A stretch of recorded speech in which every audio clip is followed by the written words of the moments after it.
Hi guys, and welcome to Spiritual Judo for a Sustainable Jesus. A little intro music. If only copyrights were all secured. In my case, he'll be benefiting. He can benefit from my free advertisement, right? Sore de Yogal. I got through Putumayo World Music, Acoustic Africa. Beautiful stuff. So, so here we are. I'm your host, Mark Rego-Monteiro, based in Brazil, coming to you from Brazil.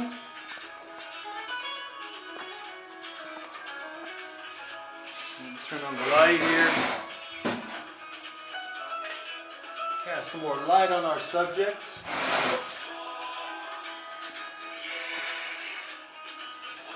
How's that? Any good? Not quite. Let's get this camera adjusted.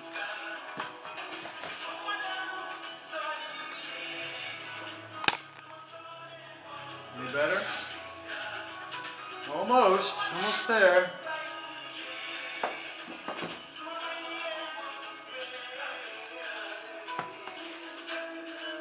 A little higher. Man, my head just isn't in there, is it? Okay, one more big book platform. Yeah, that's a nice one. Oxford Webster's, Merriam-Webster's dictionary there doing the trick. A little bit better. Yeah, more or less.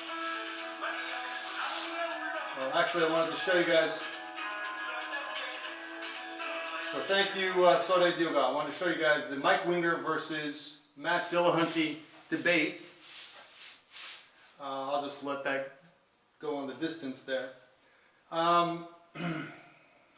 And I'll just communicate with you, share with you guys some of my comment trade here as I'm building up my book based on spiritual Judo-Sustainable for Sustainable Jesus principles. How's that? Yeah, something's not quite sticking there. Anything I can use to sort of jerry-rig this? Hey, how about a clothespin? Is that going to work?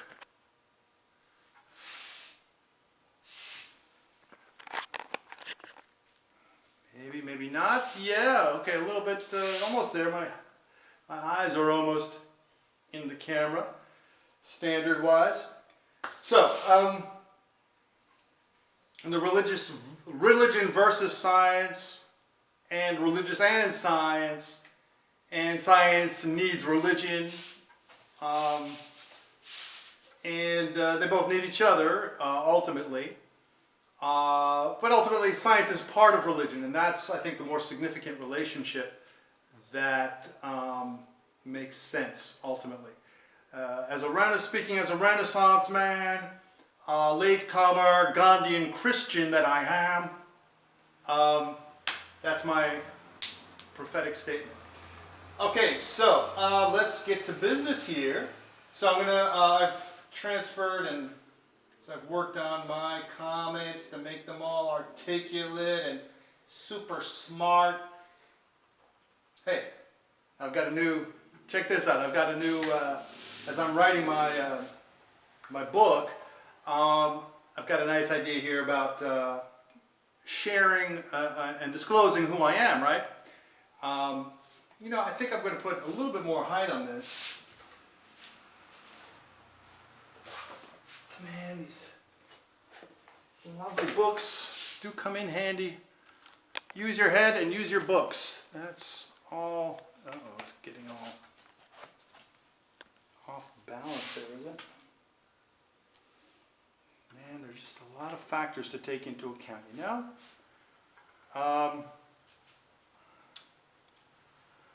So far, so good. Yeah? Good. Okay. Um, so in my book, I've got a situation where I'm going to share about myself, and so I kind of really have to appreciate. My spiritual path really got a big boost early on when I started working with Louise Hay. I've got a book right here. It's not the original copy from years ago, I think. Is it? Who knows? Maybe it is. The plastic is peeling and everything. But the pages aren't yellow. So Louise Hay's book, You Can Heal Your Life. I was working in social services in New York City, East Harlem. And way back when, in 1991 or so, or 1990, in social services, and a co-worker of mine, a Haitian descended woman, gave me a sheet about how to love yourself, right? We were working with clients, with substance abusing clients, using crack. They had given birth to babies with positive toxicologies for cocaine and all that, right? They had cocaine in their blood, crack cocaine. And so this was a great resource tool, how to love yourself. And, and I looked at it, and it immediately made sense to me in my own process. I've loved psychology, and I embraced spirituality, theism early on through Taoism, through one of Huston Smith's books, and his description of the Tao as a creative continuum that is always accessible. And that immediately grabbed me. It immediately satisfied my desire to relate to the universe in a non-objectified way that science was presenting.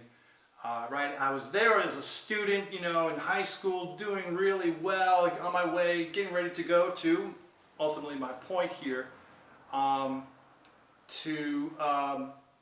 to college, right? And so where did I go to college? I went to a university in Cambridge, Massachusetts, near Harvard Square, that I'll refer to as, and Harvard Square where there is or was an Au Bon Pain. And so let's just call my, an Ivy League college there in Cambridge, Massachusetts, let's just call it Cambridge University, near the Café du Pain, so Cambridge du Pain, right? So that's my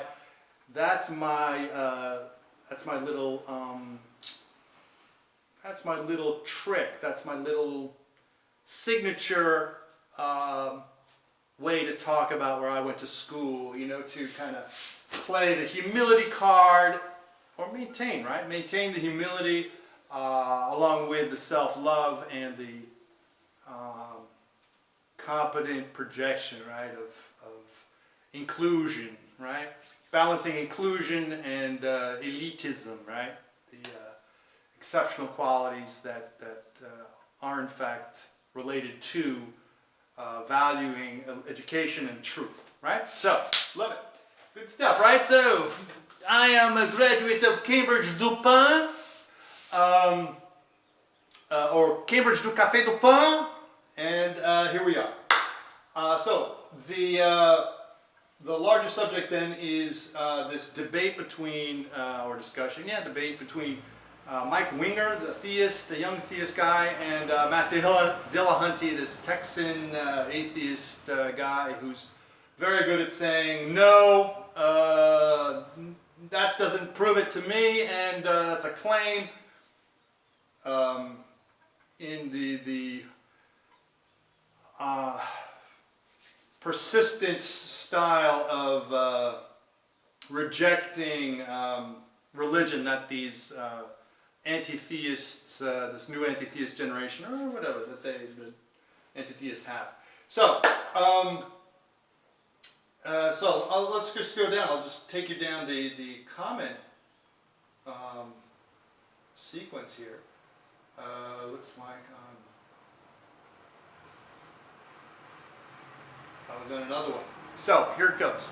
Oh, it's already at 10 minminutes, man. All right, stopping.